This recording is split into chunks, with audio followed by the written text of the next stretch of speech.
So out of Enceladus and Europa, which one do we think is more likely to be to host life? My original, I've always thought Europa was the better bet because it's a larger ocean. It's a larger, but for a while I thought, and it just seemed obvious to me that on Enceladus there wasn't necessarily a global ocean, although this new data suggests there maybe is. Yeah. And because there's a highly cratered northern region and the tiger stripes in the southern region, so I thought maybe it was too isolated, maybe the whole thing was too small. There's something about the fact that it's really small, which I mean, there's almost no rational reason for that. But it just seems like there might be more. Europa seems like a more complex kind of world in a way. Yeah, it always seemed to me that Enceladus the habitats in there and the habitable environments may just be more transient. Yeah. And that actually it's a much larger, more persistent body of water on Europa could potentially be the more likely place, more of a breeding ground for the time required for life to develop and flourish. But having said that, now that there is thought to be a global ocean on Enceladus, and taking into account things like the peroxide, the radiation problems potentially on Europa, it makes a stronger case certainly for Enceladus. I know kind of evens it out a little bit more. Yeah, it does. I mean, I've heard some people, some well-known astrologers say that Enceladus is their favoured place in the whole solar system apart from Earth for finding other life. Yeah. So Enceladus has this, because it's a lot smaller, has lower gravity. So it's silica. So there's a thought that the silicate core and the actual zone in which hydrothermal activity is happening will be a lot larger than on Europa. Basically, because you just have more pore space because things aren't being compacted to the same extent that they are on Europa. So you basically got just a greater extent of rock saturated with water that's being mixed with heat and all that chemistry going on. All that good stuff. Yeah, all that tasty, deliciousness is just happening over a wider zone of the crust than it would be on Europa. Okay, yeah, that makes sense to me. What that means for life, I mean, we don't know. I guess so they're just saying there's more surface area interaction per volume of water. Yeah, there's potentially more opportunity for chemistry essentially to be going on Enceladus. But yeah, so who knows? I mean, I think I still lean towards Europa. I do as well. But that might just be a gut feeling thing, to be honest. Yeah, I almost is. Almost is. And they're both ripe, waiting to be sampled. There is something. You're right. There's something about the size of Enceladus that troubles me.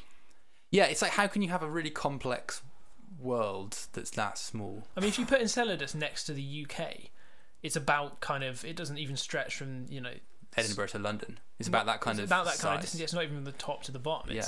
Obviously it's round and it has a lot more surface area than that. It'd be mad to discover that Europa is sterile and has no life, but there is life that's potentially been there for billions of years inside this tiny speck of a moon. Yeah, that would be mad. It would be mad. It'd be crazy. Cool. So what you just mentioned about people who say that Enceladus is their favoured place in the solar system, do you reckon that the icy moons are a better shout than Mars? Either ancient Mars or even subsurface current Mars.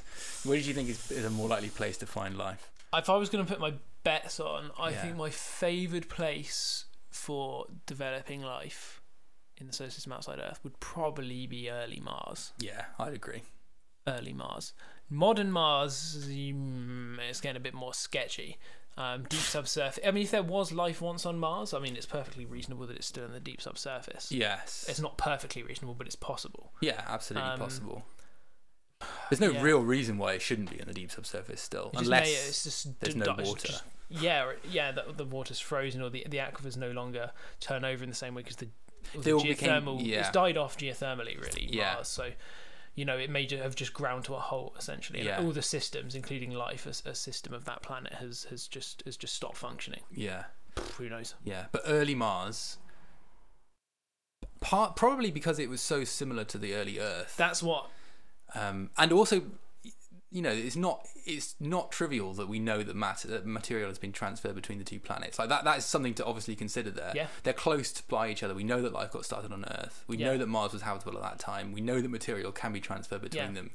And Mars is essentially more similar to the Earth than the icy moons. Yeah. And so it's got that in its favour. Yeah, Is that it may have once just looked don't, more like Earth. Yeah, we just don't. The icy moons are much more alien. Yes. So it makes much more sense, much more rational sense to speculate that there was life on early Mars than that there is life on Europa currently, or Enceladus currently.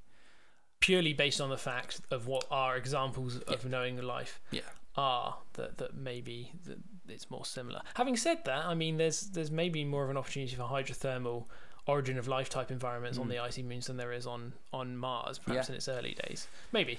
And we might turn out to be totally wrong. We might turn out to find that the most commonly inhabited type of world in the universe are icy moons. Yeah. It might be that the surface of rocky planets are more often than not inhabited. Yeah, and that dispels the whole habitable zone idea, if that's true. Yeah.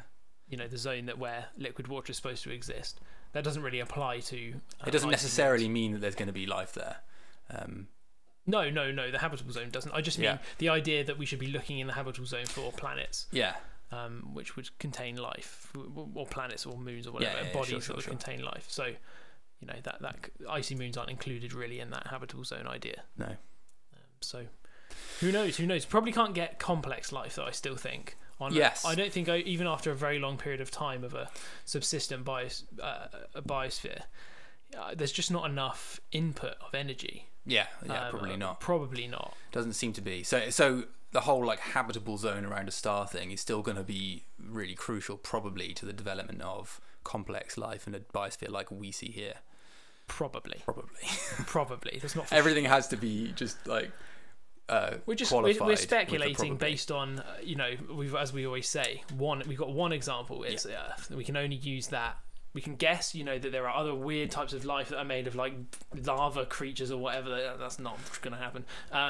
So, we don't know. We've got one example, and we just have to use that in order to try and inform our guesses of where to look for life and what life might look like. And so, based on that, I think early Mars is my favourite one. Yeah. Maybe followed then by Europa instead of modern Mars. Maybe not. Yeah, I don't know. It's really hard to say. I can't really make that decision actually, because this hydrogen peroxide thing worries me. It does worry me, and I feel like the deep subsurface of Mars, if it's a given an inhabited ancient Mars, given that there was a biosphere, given that condition, I still think that the subsurface of Mars would be more likely than modern Europa. I don't know, actually. Do I think that? I'm not sure. No, are you at this point totally hedging bets? Totally hedging bets. This is why we need missions. We need to know more about all of these places, including Mars. We don't know enough about Mars. Of course. So.